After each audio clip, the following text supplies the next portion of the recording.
Hey guys, welcome back my Sciencopedia के एक नई वीडियो में आपका फिर से स्वागत है। आज की क्लास में हम लोग पढ़ने वाले हैं फोर्स एंड प्रेशर पार्ट 5 के बारे में। आज हम पढ़ेंगे डू गैसेस एक्सर्ट प्रेशर, क्या गैसेस प्रेशर एक्सर्ट करती हैं, अगर करती हैं तो कैसे करती हैं। दूसरा हमारा टॉपिक है आज का व्हाट इज एटमॉस्फेरिक प्रेशर। ये एटमॉस्फेरिक प्रेशर क्या होता है, ये कितना होता है, अगर ज़्यादा होता है तो हम इसके नीचे दबते क्यों नहीं हैं। आप लोग वीडियो को अंत तक देखिए, आपको सभी क्वेश्चंस के आंसर मिल जाएंगे। इससे पहले हम वीडियो में आगे बढ़ें, अगर आपने अभी तक हमारे चैनल को सब्सक्राइब नहीं किया है तो चैनल को सब्सक्राइब कीजिए, बेल आइकन को प्रेस कीजिए और ऑल नोटिफिकेशन को ऑन कीजिए ताकि मेरी वीडियोज़ की नोटिफिकेशन से आपके फ़ोन की घंटी बजती रहे। तो चलिए आज की क्लास शुरू करते हैं। सबसे पहला सवाल हमारी आज की क्लास का है, डू गैसेस एक्सर्ट प्रेशर, क्या गैसेस प्रेशर एक्सर्ट करती हैं। अब कुछ कॉमन एक्सपीरियंस है हमारे पास, जैसे जब हम गुब्बारे में हवा डालते हैं तो क्या होता है, गुब्बारा फूलता है। हमारा जो गुब्बारा है, बैलून है, वो फूलता है। उसी तरह से जब हमारी गाड़ी का टायर पंचर होता है या बाईसाइकिल का टायर पंचर होता है तो वो डिफ्लैट हो जाता है। इससे क्या पता चलता है, इससे ये पता चलता है कि जो चीज़ हम इसमें डाल रहे हैं या कोई चीज़ इसमें है जिससे ये इन्फ्लेशन हो रही है या डिफ्लेटेशन हो रही है। मतलब ये गुब्बारा जो फूल रहा है तो उसमें कोई चीज़ जा रही है, अंदर कोई प्रेशर बन रहा है जिससे उसकी जो स्ट्रेचेबल वाल्व्स हैं वो एक्सपैंड कर रही हैं। या जब हमारी गाड़ी का टायर पंचर होता है तो इसका मतलब ये है कि कुछ चीज़ उसमें थी जो निकल गई है बाहर, तो उससे क्या हुआ है, उससे गाड़ी का जो टायर है वो फ्लैट हो गया है। तो हम जानते हैं जब हम गुब्बारा फुलाते हैं या हमारे टायर जो होता है उसके अंदर क्या होता है, उसके अंदर हवा होती है। हम गुब्बारा फुलाते हैं तो हम हवा अंदर ब्लो कर रहे हैं, एयर ब्लो कर रहे हैं। हमारे टायर में हम लोग हवा डलवाते हैं, इसका मतलब क्या है, ये हवा जो है ये प्रेशर एक्सर्ट करती है। अब हवा प्रेशर कैसे एक्सर्ट करती है। अब हमारी जो ये एयर है ये बहुत सारी गैसेस का मिक्सचर है। इसमें नाइट्रोजन है, ऑक्सीजन है, कार्बन डाइऑक्साइड है, हाइड्रोजन है, हीलियम है, बहुत सारी गैसेस इसमें हैं। अब इन सभी गैसेस में होते हैं मॉलिक्यूल्स, जो कि इनके छोटे छोटे से सब यूनिट्स होते हैं। अभी जो मॉलिक्यूल्स होते हैं ये रैंडमली एक जगह से दूसरी जगह मूव करते हैं, क्योंकि लूज होते हैं, लूजली अरेंज्ड होते हैं, इसीलिए ये एक जगह से दूसरी जगह मूव करते हैं और इस मूवमेंट के दौरान ये एक दूसरे से कोलाइड भी करते हैं। अब जब हम एक गैस को या एयर को कंटेनर में रखते हैं तो क्या होता है, ये जो मॉलिक्यूल्स हैं ये रैंडमली एक जगह दूसरी जगह जाते हैं, जिसके दौरान मूवमेंट के दौरान ये कोलाइड करते हैं एक दूसरे के साथ और साथ ही साथ उस कंटेनर की वॉल्स के साथ भी। जब हम बहुत सारी गैस एक कंटेनर में डालते हैं तो क्या होता है, ये जो कोलिजन होती है उन मॉलिक्यूल्स की किसके साथ, वॉल्स ऑफ कंटेनर के साथ, उसके दौरान क्या होता है, ये वॉल्स पे प्रेशर एक्सर्ट करते हैं। अगर थोड़ी सी गैस है तो प्रेशर कम होगा तो उसका उस कंटेनर की वॉल पे फर्क नहीं पड़ेगा। लेकिन अगर गैस ज़्यादा है, एयर ज़्यादा है कंटेनर के अंदर, तो कंटेनर की वॉल पे जो प्रेशर पड़ेगा वो ज़्यादा पड़ेगा, क्योंकि वो जो गैस है, वो जो एयर हमारी उस कंटेनर के अंदर है वो बहुत ज़्यादा है, कोलिजन्स बहुत ज़्यादा हो रही हैं, तो ज़्यादा प्रेशर उस वॉल पे पड़ रहा है।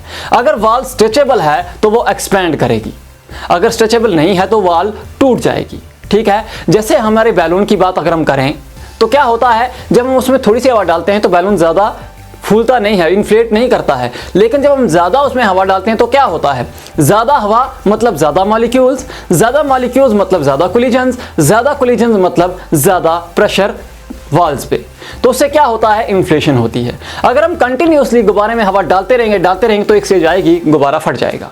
क्यों, क्योंकि अब गैस अंदर इतनी ज़्यादा हो गई है, प्रेशर इतना ज़्यादा हो गया है कि उसकी दीवार बर्दाश्त नहीं कर पा रही, उसकी वॉल बर्दाश्त नहीं कर पा रही है। उससे क्या होता है, गुब्बारे की वॉल टूट जाती है।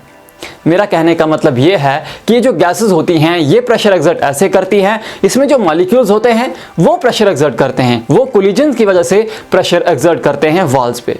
तो समझ में आ गया होगा कि वॉल्स पे प्रेशर या एयर जो है या गैसेस जो हैं ये कैसे प्रेशर एक्सर्ट करती हैं। तो हम बात करते हैं एटमॉस्फेरिक प्रेशर के बारे में। एटमॉस्फेरिक प्रेशर क्या होता है, ये कितना होता है नहीं होता है, कहाँ कम होता है, कहाँ ज़्यादा होता है, इन सभी सवालों के जवाब मैं आपको देता हूँ। इससे पहले एटमॉस्फेरिक प्रेशर के बारे में बात करने से भी पहले अगर हम एटमॉस्फेयर की बात करें तो ज़्यादा बेहतर होगा, आपको पता चल जाएगा एटमॉस्फेयर क्या होता है अगर नहीं जानते हो। अब हम कहीं भी चले जाएँ हमारी अर्थ पर तो हमारे सराउंडिंग में हवा रहती है। ये जो हमारी एयर की सराउंडिंग है हमारी अर्थ पर, इसी को कहा जाता है एटमॉस्फेयर। अगर डिफाइन करना है तो डेफिनेशन लिखा हुआ है, the blanket of air surrounding the earth is called as atmosphere. अभी जो एटमॉस्फेयर है इसकी थिकनेस की जहाँ तक बात है तो ये 300 किलोमीटर थिक होती है। अब 300 किलोमीटर थिक है, इसका मतलब हमारी एटमॉस्फेयर में बहुत सारी हवा है। और हम लोग जानते हैं कि हवा में वजन होता है, एयर हैज़ वेट। इसका मतलब इतनी जो हवा हमारी एटमॉस्फेयर में है इसका वजन बहुत ज़्यादा है, और ये सारा वजन जो है ये हमारे अर्थ की सरफेस पे और वहाँ पर पाए जाने वाले ऑब्जेक्ट्स पे बहुत सारा प्रेशर एक्सर्ट करता है। ठीक है, इसका मतलब एटमॉस्फेयर जो है हम चीज़ों पर, हम ऑब्जेक्ट्स पर, या हम इंसानों पर, या दूसरे लिविंग ऑर्गेनिज्म या नॉन लिविंग थिंग्स या अर्थ की सरफेस, इन सभी पे प्रेशर एक्सर्ट करता है। अब एटमॉस्फेरिक प्रेशर को हम डिफाइन करें तो ये क्या है? Atmospheric pressure, it is defined as air pressure exerted by weight of air present in the atmosphere. मतलब क्या हुआ, हमारे एटमॉस्फेयर की जो एयर है उससे जो प्रेशर बन रहा है, उससे जो प्रेशर एक्सर्ट हो रहा है अर्थ पे रहने वाली living organism, non living organism पे या अर्थ की सरफेस पे, उसी को हम कहते हैं एयर प्रेशर। अब इसको नापने के लिए इसका ऐसा यूनिट होता है पास्कल, लेकिन कॉमनली इसको नापा जाता है मिलीमीटर ऑफ मरकरी में। इसको नापने के लिए एक डिवाइस आती है जिसका नाम होता है बारोमीटर। ठीक है, साथ ही साथ अगर हम देखें तो एटमॉस्फेरिक प्रेशर जो है वो सी लेवल पर सबसे ज़्यादा होता है। इसकी वजह क्या होती है? सी लेवल पर जो हाइट है एयर कॉलम की, मतलब जो परत है हवा की, वो सबसे ज़्यादा है, इसीलिए सी लेवल पर सबसे ज़्यादा प्रेशर होता है। अगर हम एक पहाड़ की बात करें, एक माउंटेन की बात करें, तो माउंटेन की बेस पर प्रेशर ज़्यादा होता है। जब माउंटेन हम चढ़ते हैं तो ऊपर जब हम टॉप पे पहुंचेंगे, चोटी पे पहुंचेंगे, तो वहां एटमॉस्फेरिक प्रेशर कम होता है। एटमॉस्फेरिक प्रेशर की बात करें अगर सी लेवल पे, तो ये होता है 101.3 किलो पास्कल, या हम mm ऑफ एच जी में बोले, मिलीमीटर ऑफ एच जी में होता है 760 मिलीमीटर ऑफ एच जी, यानी 760 मिलीमीटर ऑफ मरकरी प्रेशर होता है एटमॉस्फेरिक प्रेशर। कहाँ पे? एट सी लेवल। ठीक है, अब इतना सारा एटमॉस्फेरिक प्रेशर है, लेकिन हम लोग दबते नहीं हैं, हम लोग क्रश नहीं होते हैं। अब ऐसा क्यों होता है? अब ऐसा इसलिए होता है कि हमारी बॉडी के अंदर भी प्रेशर है। हमारी बॉडी के अंदर का जो प्रेशर है वो इस एटमॉस्फेरिक प्रेशर को कैंसिल करता है, इसीलिए हम लोगों पे इस एटमॉस्फेरिक प्रेशर का इफेक्ट नहीं होता है, हम लोग दबते नहीं हैं इसके नीचे। अगर मैं आपको एक एग्जाम्पल दूं तो हमारी अगर एटमॉस्फेयर के प्रेशर का अगर मैं थोड़ा सा एक आपको कैलकुलेशन बताऊं, तो अगर हमारे सर का वजन 10 सेंटीमीटर बाई 10 सेंटीमीटर है, यानी 10 सेंटीमीटर बाई 10 सेंटीमीटर का अगर एरिया है, सपोज कीजिए हमारे सर का, या एक एरिया हम लेते हैं, उस पर जो हाइट ऑफ एयर कॉलम है उस पर जो हम प्रेशर की बात करते हैं तो ये करता है 1000 kg प्रेशर एक्सर्ट करती है हवा। मतलब जो हाइट ऑफ एयर कॉलम है, हम देखेंगे तो अगर कैलकुलेट करने की कोशिश करें तो 10 बाई 10 सेंटीमीटर का जो एरिया होता है उस पर 1000 किलोग्राम का प्रेशर एक्सर्ट होता है। 1000 किलोग्राम वेट जो है उस पर पड़ता है एटमॉस्फेयर का। तो आप अंदाज़ा लगा सकते हैं कि एटमॉस्फेरिक प्रेशर कितना ज़्यादा होता है। अब एप्लीकेशन ऑफ एटमॉस्फेरिक प्रेशर क्या होता है, कहाँ कहाँ एटमॉस्फेरिक प्रेशर अप्लाई होता है? तो हमारी कुछ कॉमन चीज़ें हैं, जैसे कि ड्रॉपर है, ड्रिंकिंग स्ट्रॉ है, सिरिंज है या रबर शक्कर है, इन सभी में एटमॉस्फेरिक प्रेशर अप्लाई होता है।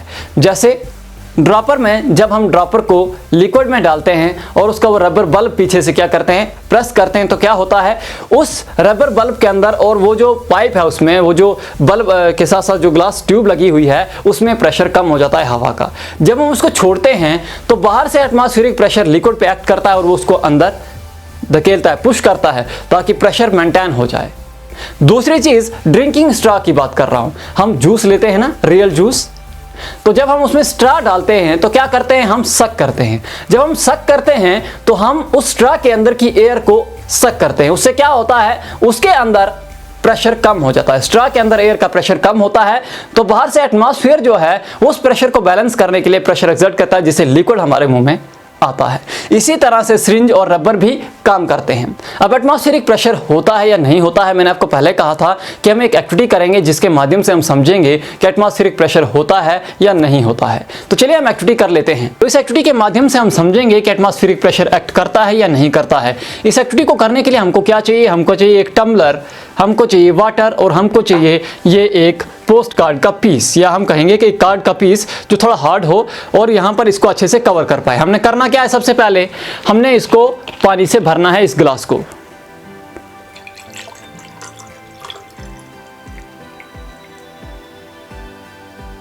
टॉप तक भरना है, ब्रिम तक, ताकि क्या हो, ताकि गैस जो है एयर ना रहे, इस पोस्ट कार्ड के और इसके टॉप पर एयर नहीं रहनी चाहिए, मतलब हवा नहीं रहनी चाहिए। जब हम इसको इसके ऊपर लगाएंगे, इस कार्ड को इसके ऊपर लगाएंगे तो हवा नहीं रहनी चाहिए बीच में। हवा रहेगी तो क्या होगा, एटमॉस्फेरिक प्रेशर से एक्ट नहीं करेगा, ये पानी जो है ये गिर जाएगा नीचे। अब हमने क्या करना है, इस कार्ड को लेकर इस पे डाल देना और इसको प्रेस करना है। प्रेस कर दिया। प्रेस करने के बाद हम सेफ्टी यहाँ रख लेते हैं कि हो सकता है ना हो अच्छे से। प्रेस करने के बाद हमने अब इसको उल्टा करने की कोशिश करनी है। ठीक है, अब इसको हम छोड़ेंगे आहिस्ता आहिस्ता। तो देखो क्या है, ये गत्ता जो है ये नहीं गिर रहा है। इसका मतलब क्या है, नीचे से एटमॉस्फेरिक प्रेशर एक्ट कर रहा है जिसकी वजह से ये नहीं गिर रहा है। ठीक है, अब हवा इसमें रह गई, इस वजह से ये नीचे गिर गया बाद में। लेकिन ये क्या करता है, एटमॉस्फेरिक प्रेशर बाहर से एक्ट कर रहा है, उसी वजह से क्या होता है, ये अच्छे से ऊपर रहता है। तो इस एक्टिविटी से हमें पता चला कि एटमॉस्फेरिक प्रेशर एग्जिस्ट करता है। तो अब एटमॉस्फेरिक प्रेशर कितना होता है, इसको डिमॉन्स्ट्रेट करने के लिए हम एक रबर शक्कर का इस्तेमाल कर सकते हैं। मेरे पास शक्कर नहीं है, लेकिन शक्कर लाइक इंस्ट्रूमेंट मैंने निकाल लिया है एक टॉर्च का। इस तरह का होता है शक्कर। ठीक है, ये टॉर्च के अंदर का पोर्शन मैंने निकाला है, क्योंकि शक्कर नहीं है। शक्कर मैं लाऊंगा तो फिर मैं आपको बताऊंगा कि कैसे होता है ये। तो इस तरह का इंस्ट्रूमेंट होता है, कोनिकल होता है, रबर का होता है। इसको क्या होता है, ये जो होता है ये इसका फ्लेक्सिबल होता है। ये जो पोर्शन होता है ना, ये फ्लेक्सिबल होता है, मतलब नरम होता है, रबर का होता है। जब हम इसको किसी सरफेस पे प्रेस करते हैं तो इसको फ्लैट करते हैं। ये जो पोर्शन है इसको फ्लैट करते हैं, तो फ्लैट करने के बाद क्या होता है, ये उस पर चिपक जाता है।